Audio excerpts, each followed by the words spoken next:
Hello, everyone. Today I'm going to be talking about a common question that I get asked pretty frequently. And I think the answer is really going to surprise you. So let's get on to the show. You're listening to Be in Demand, the podcast for honest advice, inspiring stories, and ideas for growing your business by leveraging the expert that you are. I'm your host, Laurie-Ann, business mentor, and I'm also a reformed painfully shy girl, red wine lover, and exercise enthusiast. Join me as I share how being positioned as the expert in your industry, even if it's a busy one, will help you stand out and be the one in demand to hire and work with. So hello, everyone.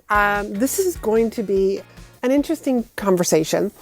It is something that I was recently being interviewed on somebody's podcast, and this is a question that she asked me, but the reason why I'm bringing it here on the show is that this is a question that I get asked a lot. And it's also a question that I bet you're thinking and you haven't actually said this question out loud. And the question is, because I know you're all wondering, is at what point, because this was the exact interview question, at what point should you add speaking to your marketing? At what point as a business owner should you start raising your hand to say, I'm available to speak. I would like to start using speaking. I would like to have a bigger impact. At what point? And the answer is going to surprise you right away. Absolutely right away. That's my biggest recommendation, that if you are just starting out in a business, is to start using speaking right away or as soon as possible. Now, when I say as soon as possible, what I don't want you to do is to use excuses that hold you back and keep you small. So what kind of excuses might you be saying? And so these are, I'm using the word excuse. You might think that these are your truths, but really a lot of times what we see is that our truth, and I'm going to use it like a jacket, like our truth jacket that we have on is actually just a jacket that's trying to keep us safe. It's a jacket that really is, when you open up the jacket and you see the label is excuse. It's made by the excuse company. It's made by the excuse company to protect you. So one of these things that you might be protecting yourself from, it might be, I'm not certified. I cannot tell you how many times I have heard people say, but I'm not certified. I'm not certified in this modality. I can't use this with my clients. I'm not certified. So therefore, I can't be the speaker. I've got no credibility. I've got to make sure that I have these skills. And again, that's not true. Meeting planners don't have this little checkbox that says, are you certified since you're a coach? How long have you been certified? Here's something that I have done as a joke for some people who have felt but I'm not certified. I have to finish this certification. I need to go after this certification. And, and I'll ask them why. Well, because I need to be certified. And I actually will go over to Canva. And if you're listening to this and you don't know what Canva is, it's a lovely graphic design. I'm going to call it a company, but it's like an app, an online platform. And I've gone in there and I've actually made a certification and sent it to the person who needed a certification. And I've got these cute little, who's doing the certifier. It's who's signing off on the certification. And it is the certify. I have a word for it. It's actually pretty funny. And I usually get really great responses from people because the people who I send this to realize, oh my goodness, she's right. I'm the only person who can give myself permission. Now, we're not talking about somebody who wants to be a doctor. I mean, if you're a doctor, if you want to be a brain surgeon, there are certain things that you have to go through because in order to get employed, they are going to ask you, where did you go to medical school? Let me see your license. Where did you do your residency? Et cetera, like that. So we're not talking about something like that. But these are just those excuses that I see that hold people back. I don't have any experience speaking. Well, guess what? The first time I raised my hand, accidentally, by the way, and said yes to a speaking opportunity, I didn't have any experience speaking. But guess what? It never occurred to me when I agreed, because it was one of those situations where I had said yes because it was a small group of women. We were like, hey, we're going to put on this event. Laurie-Ann, you do the speaking. And this is one of those moments, and maybe you can relate to this, where we just shake our head, yes, I'll do that.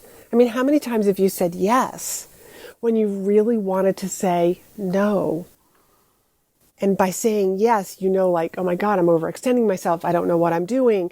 I'm not ready. But instead, because I said yes, and self-integrity is one of my highest values, that if I say I'm going to do something, I do it.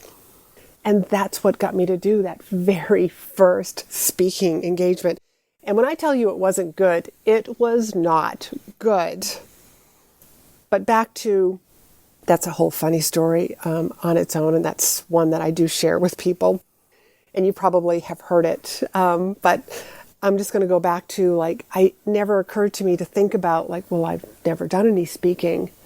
But we all start somewhere. We all give our first speech. You don't just start speaking and you're giving your 10th speech, your 20th, your 50th. You start somewhere. But I had also come from a time in my life where I was actually a fitness instructor and taught fitness classes. So I was my rationale inside my brain was, well, I have spent so many years yelling at people in fitness classes, because some of the places that I spoke, when I was teaching when I was in college, there was no microphone. So I had boombox, I had music that was going on, in these big auditoriums. And I was, yelling above the music to inspire and motivate people to keep going, and also so that they could hear exactly what my cues. So my rationale was, well, if I could yell at people for an hour, I am sure that I could speak reasonably to an audience of people to inspire and motivate them to change. So that was just the way that my brain, kind of rationalized that. And again, I'll just tell you, it wasn't very good.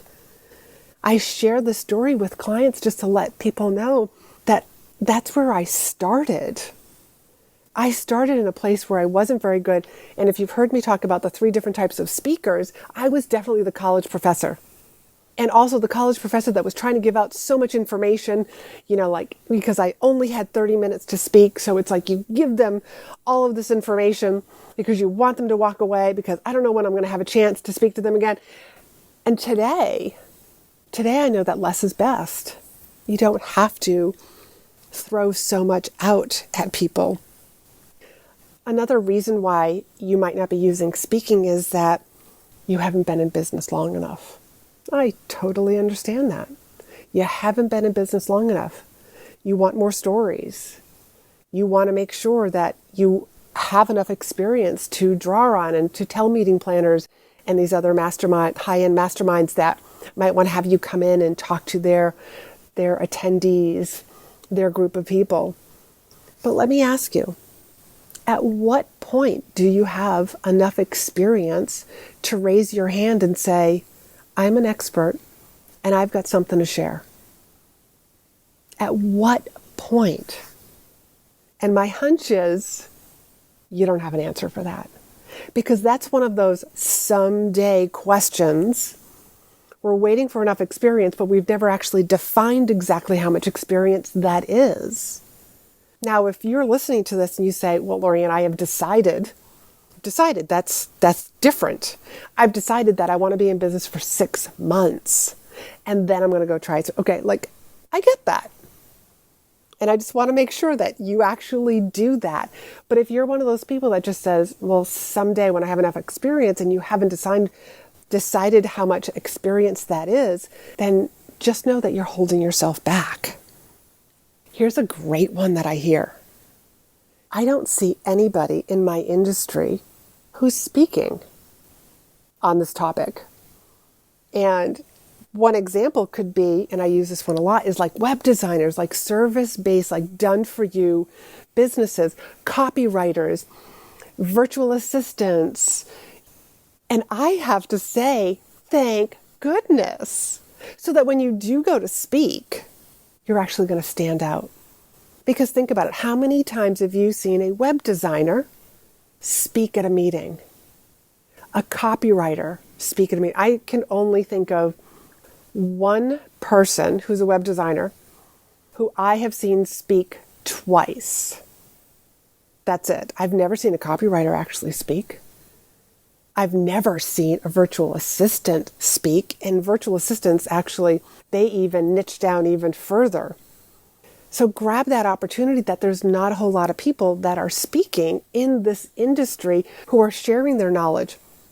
I mean, when you start to think about it, like let's just take the virtual assistants as an example, there's a lot of people out there who could benefit. A lot of business owners, coaches, consultants, small business owners, your mom and pop type shops, realtors who actually could use the services of a virtual assistant, but they may not have ever heard of what a virtual assistant is because it just may not be in their world. I mean, it's in my world because I've been in the online space for so long, but they might not also see the benefit of having a virtual assistant because nobody else talks about it that they're hanging around with. And even if they have heard about virtual assistants, they might not know exactly how they can help them. So a virtual assistant can get up there and speak to a high-end mastermind, a chamber event, some sort of meeting, a conference, and just share, how you can best benefit from having a virtual assistant on your team. How do you go about hiring someone? You're not just saying, hey, just hire me. But to be of service to that audience, you can be sharing, here are like the 5 things that you should consider when hiring a virtual assistant. And now you're educating and you're sharing with your audience. Same thing if you're like a web designer. So the main point that I'm trying to say is, just because there aren't a lot of people that are speaking in your industry, don't use that to hold yourself back thinking, I shouldn't be speaking. That's more of an opportunity for you to actually stand out and share your message, impact more people. And because you're sharing your message and impacting more people, you're actually going to attract the right people to you. So give that a try. So the time to start speaking is right now. Letting people know that you're available to speak, that you are a speaker on this particular topic. Here's a couple of titles. Come up with a couple of titles. And there are so many other reasons why you want to be using speaking. But one of the things that I think you should do is learn a little bit more about this. And the best way is I'm actually going to be having a free workshop that's going to be coming up very soon.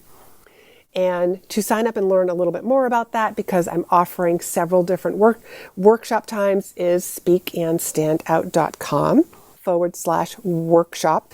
And during that workshop, I'm actually going to give you the needed information that you need in order to make the best decision for you. The best decision, but when to start using speaking. And the benefits of using speaking as your best form of marketing tool. And the other thing that I'm going to be sharing in this workshop is that there is so much more to speaking than just stages. I mean, you heard me say podcast. I was being interviewed on a podcast. To me, that's another platform, and that is a form of speaking on other people's podcasts because I'm leveraging other people's audiences, other forms of speaking that you may not have thought about. And that's also what I'm going to be sharing, because the biggest thing that I believe about speaking is that it's got to fit your lifestyle and your business model. Because if it doesn't fit both of those, you're not going to do it. And if you do get asked to speak and you're not excited about it, your energy, your low energy level is going to show. And above all, I've got to make sure that what I should say is, if I had to give you one gift when you love something and you are passionate about doing it, your energy shows up. Inside my In-Demand Signature Speech program, one of the attendees very early on, in one of the rounds, said that I was being charming. She thought I was charming all of the attendees. And I love that she said this, and I'm actually starting to use this word, that I'm just being charming. But the reason why I'm being charming is because I absolutely love what I do. I love working with my clients. I love sharing this message that speaking is the fastest way to grow your business. I just love it. And teaching and sharing all of my 20 years of knowledge, 20 plus, I think at this point, of knowledge with you right now who's listening to this, but also to these people that are inside the Signature Speech Program. They are learning so much. And when you have that energy, you show up differently. So that is also part of what I'm going to share with you on the workshop, because I want to make sure that you show up at that energy and love what you do, not just what you do for work, what your business is all about, but the platform that you're going to be speaking from, the audience that you're going to be speaking to. When you love it, your audience feels it also. So that website again is speakandstandout.com/workshop. That'll be down in the show notes as well. You can learn more about the workshop. You can sign up for the workshop because I've got a couple of times for you to choose from. And it will be a very intimate setting on Zoom. So you're going to learn a ton of information. And if you're also wondering hey, I would love to know more about how I can actually use speaking, and you want to work with me directly, book a call with me. That's chatwithla.com. And that's down in the show notes as well. And I will share with you the different ways that people can work with me one-on-one, because it's not just a private 6-month coaching. There is also intensives that I have. And depending on what your needs are, I will share with you what the options are for us to work together. So until next time, I want you all to have a fabulous week and be in demand. Thanks for hanging out with me. Be sure to hit the subscribe button so you never miss an episode. And join me over in my private Facebook group for more tips, community, and free trainings. You'll find the link in the show notes. You can also help this podcast reach more listeners by leaving a review. And as a thank you, each month I pick one of my reviewers to win a free coaching call with me. So if you haven't done so already, please leave a review and you could be the next winner.